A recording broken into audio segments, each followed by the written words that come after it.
Dans cette série en 3 volets, le premier était sur la propriété bien comprise, c'est-à-dire la privation.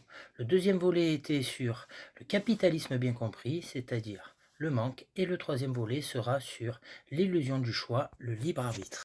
Mais avant, je devais vous faire une vidéo transition du passage de la propriété à l'illusion du choix. Cette vidéo est très importante car elle relie tout et met en lumière une erreur philosophique majeure. D'abord, il y a eu la propriété. En séparant la Terre, l'humain s'est séparé de la nature, de la partie de lui-même dont il tirait la vie.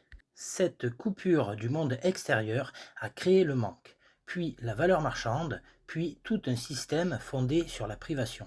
Mais cette fracture ne s'est pas arrêtée là. Peu à peu, elle s'est déplacée à l'intérieur de nous, car la même logique s'est installée dans notre manière de penser.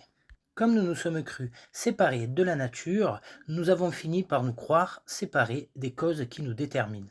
C'est ce qu'on appelle aujourd'hui le libre arbitre, l'idée que nos choix existeraient en dehors des structures qui nous façonnent, c'est-à-dire en dehors de notre relation à l'environnement, aux événements qui nous traversent.